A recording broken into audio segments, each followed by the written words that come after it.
শীঘ্রই এবার কাটতে চলেছে এয়ারবাস জট A320 আপগ্রেড করছে ইন্ডিগো এবং এয়ার ইন্ডিয়া। অধিকাংশ বিমানের আপগ্রেডেশন সম্পন্ন হয়ে গিয়েছে এবং গতকাল থেকে যে অসুবিধে চলছিল এবার এয়ারবাস জটিলতা কাটতে চলেছে বলে জানা গিয়েছে।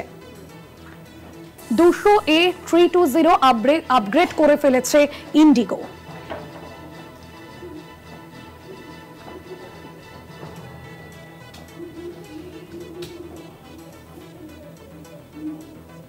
এবং বেশ কিছু বিষয়ে ইন্ডিগোর তরফে আপডেট করা হয়েছে। শীঘ্রই এয়ারবাস নিয়ে যে জট চলছিল সেই জট কাটতে চলেছে। A320 আপগ্রেড করছে ইন্ডিগো। ইন্ডিগো এবং এয়ার ইন্ডিয়া আপগ্রেড করছে। অধিকাংশ বিমানে আপগ্রেডেশন সম্পন্ন হয়ে গিয়েছে। গতকাল থেকেই এয়ারবাসের বিমানে সফটওয়্যার বিভ্রাট হচ্ছিল এবং যার জেরে বেশ কিছু বিমান ব্যাহত হয়েছিল। ওয়াসিম আহমেদ রয়েছেন আমাদের প্রতিনিধি ফোন লাইনে। ওয়াসিম, গতকাল থেকেই যে সমস্যা হচ্ছিল, সফটওয়্যার বিভ্রাট দেখা গিয়েছিল, উড়ান বেশ কিছু ব্যাহত হয়েছিল, কিছুটা হলেও সমস্যা কাটছে, কি জানা যাচ্ছে এই মুহূর্তে?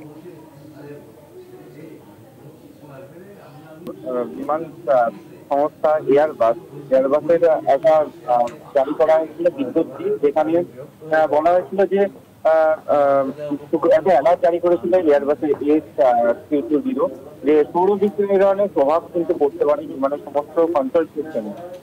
এয়ারবাস বিমান সংস্থা এই অ্যালার্ট জারি করে পৃথিবীতে ভারতের এয়ার ইন্ডিয়া, ইন্ডিগোর মতো বেশ কিছু ফ্লাইট সংস্থাকে, যার ফলে কিন্তু একটা সমস্যা তৈরি হয়েছিল যে এরপর বিমান চলাচলে ব্যাঘাত ঘটতে পারে।